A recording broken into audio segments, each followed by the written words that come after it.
नमस्कार, कैसे हैं आप सब। आज का हमारा टॉपिक है एडोलेसेंस एज, बढ़ते हुए बच्चे, जिसे हम टीनेजर बच्चे भी कहते हैं। क्यों पेरेंट्स 8 से 10 साल की उम्र तक तो बच्चों का बचपना एंजॉय करते हैं, लेकिन जैसे ही ये बच्चे टीनेजर होते हैं, एडोलेसेंस एज में आते हैं, पेरेंट्स के सवाल शुरू हो जाते हैं। क्यों पेरेंट्स इस एज में बोलते हैं कि हाउ टू हैंडल टीनेजर्स। आखिर क्या ऐसी बात है इस एज में कि पेरेंट्स के सामने समस्या के रूप में ये एज आती है। दरअसल ये एज बाकी सभी एज की तरह एक आम एज होती है, लेकिन इस उम्र को समझना थोड़ा सा डिफरेंट होता है। तो आइए हम इस उम्र में होने वाले बदलाव को सबसे पहले समझते हैं कि इस उम्र में बच्चों में चेंजेस क्या क्या आते हैं। तो एज अ पेरेंट आप इस उम्र में बच्चों का पूरी तरह से सहयोग दे पाएंगे।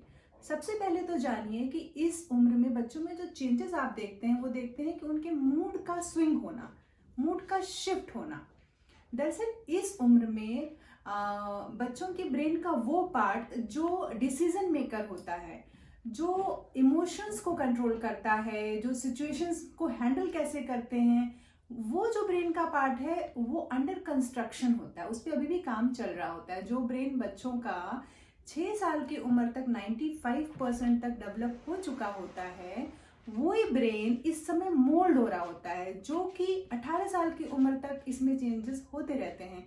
इसीलिए आप देखेंगे कि बच्चा कभी कभी बहुत इमोशनली वीक नजर आएगा, कभी कभी बहुत एग्रेसिव होता है, कभी कभी उसके बिहेवियर्स चेंज होते रहते हैं एक ही टॉपिक्स पे। तो इसलिए आपके सामने एक समस्या आ जाती है कि अरे अभी तो इसने ऐसा बिहेव किया था और अभी ऐसा कह रहा है, अभी तो एग्रेसिव हो गया है और अभी इस चीज में बहुत समझदारी दिखा रहा है। तो यहाँ पे पेरेंट्स कंफ्यूज हो जाते हैं कि हमें यहाँ करना क्या है। इस उम्र में पेरेंट्स का रोल इतना इम्पोर्टेंट क्यों होता है, क्यों जरूरी होता है बच्चों के साथ उनके पेरेंट्स का खड़ा होना। सबसे पहले तो ये जानने की यहाँ सबसे ज्यादा जरूरत है कि इस उम्र में जो बच्चा है वो अपनी एक पहचान बना रहा होता है, अपनी आइडेंटिटी बना रहा होता है। वो ये जताना चाहता है कि वो घर का एक सदस्य है, घर में उसकी भी उतनी ही इम्पोर्टेंस है जितनी बाकी लोगों की इम्पोर्टेंस है। इसीलिए कभी कभी वो डिसीजन सुनाता है, अपने निर्णय को सुनाता है और पेरेंट्स को लगता है ये क्या कह रहा है बच्चा। तो ऐसे में पेरेंट्स होने के नाते बच्चे ने जो भी डिसीजन लिया है आपको उसके साथ खड़े होने की जरूरत है। हो सकता है उस समय आपको उसका वो डिसीजन पसंद ना आए, लेकिन चूंकि वो अपनी आइडेंटिटी बना रहा है तो उसको एज अ बाकी फैमिली मेंबर्स उसको भी आपको उतनी ही इंपॉर्टेंस देनी है, ताकि उसको लगे कि वो उस घर का बराबरी का हिस्सा है। जैसे पेरेंट्स एज अ पेरेंट आप कुछ कहते हैं तो आपकी बात सुनी जाती है, ऐसे ही वो कुछ कह रहा है तो उसकी भी बात सुनी जाती है। अब यहाँ पर आपका रोल क्या होना चाहिए। कुछ पेरेंट्स ये सोचते हैं कि हमें एज अ फ्रेंड ट्रीट करना है, या कुछ पेरेंट्स ये सोचते हैं कि हमें डिसिप्लिन ज्यादा घर में रखना है तब बच्चा सुधर सकेगा। दरअसल यहाँ पर कबीरदास का एक दोहा है कि गुरु कुम्हार शीश कुम, गड़गड़ गाढ़े काढ़े खोट, अंदर हाथ सहार दे बाहर बाहे चोट। इसका मतलब ये है कि बच्चे जो है वो गीली मिट्टी के समान होते हैं, और इस उम्र में आप उसको जैसा ही आकार देंगे बच्चा वैसे ही आकार लेकर के बड़ा होगा। अंदर हाथ का जो सहारा है वो आपके प्यार और परवरिश का सहारा है, और बाहर जो आपको थाप देनी है वो डिसिप्लिन की थाप है। तो डिसिप्लिन भी इतना ज्यादा मत दीजिए कि आकार बिगड़ जाएगा, और प्यार का सहारा भी इतना मत करिए कि वो किसी शेप में ना आने पाए, बिगड़ जाए। तो आपको दोनों में बैलेंस बना करके रखना है। यहाँ देखना है कि कब किस चीज की जरूरत ज्यादा है आप। अक्सर पेरेंट्स ये सोचते हैं कि बच्चा यहाँ पर ऐसे बिहेव करे और वहां पर वैसे बिहेव करे, यानी पेरेंट्स के अपनी ही बहुत सारे थॉट प्रोसेस होते हैं। दरअसल बच्चे की इस उम्र में सबसे ज्यादा जो इम्पोर्टेंट रोल है वो पेरेंट्स का होता है। पेरेंट्स का इसलिए होता है कि जो माहौल आप बच्चे को दे रहे हैं वो पूरी तरह से आप पर निर्भर है। आपके घर का माहौल अच्छा बन रहा है या आपके घर का माहौल खराब बन रहा है, ये पूरी तरह से पेरेंट्स पर निर्भर करता है। तो आपको ये ध्यान देने की जरूरत है कि आप उसको माहौल कैसा दे रहे हैं। बच्चे के किसी भी डिसीजन में बच्चे की क्या सोच है वो उतनी इंपॉर्टेंट नहीं है, आपकी क्या सोच है वो भी उतनी इंपॉर्टेंट नहीं है। इंपॉर्टेंट ये है कि एथिक्स क्या कहते हैं, कि उस समय बच्चे को सिखाना क्या है।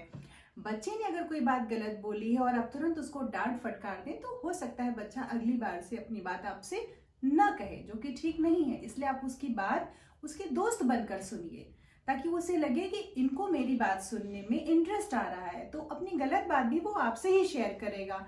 आपके डांट देने से वो आपके सामने तो वो बात नहीं करेगा, लेकिन अपने दोस्तों से वो बातें ज़रूर शेयर करेगा।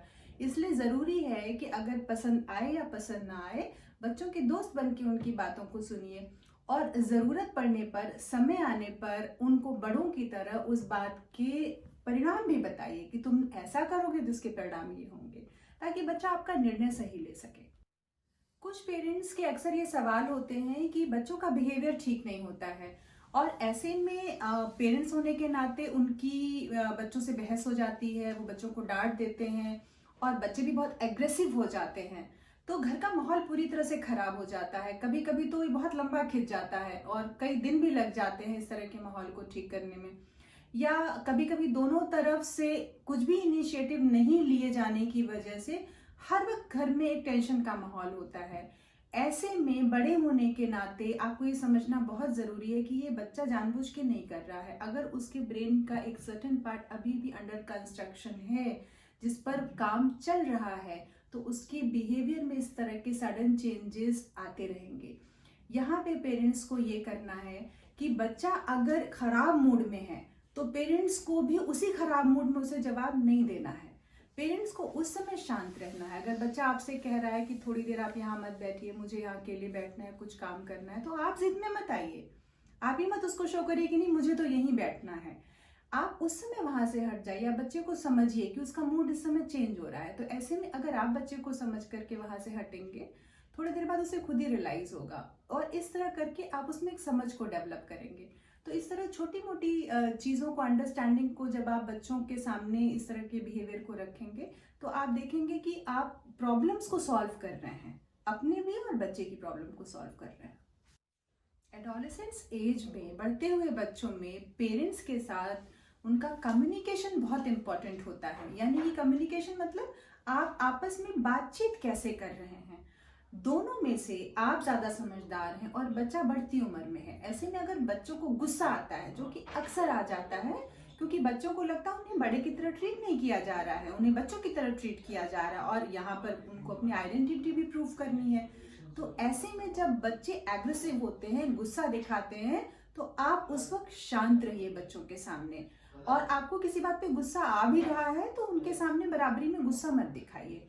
ऐसा करके आप बच्चे के सामने एक एग्जाम्पल भी सेट करते हैं, तो कल को कोई दूसरी बात होगी तो बच्चे को पता होगा। जैसे वो अपनी पर्सनालिटी को डेवलप करेगा तो उसे पता होगा कि मैंने अपने पेरेंट्स से ये सीखा है कि मुझे हर समय रिएक्ट नहीं करना है, कभी कभी हमें शांत रहना है, सहज रहना है, और सुनने की जो टेंडेंसी है वो आप उसमें डेवलप करेंगे।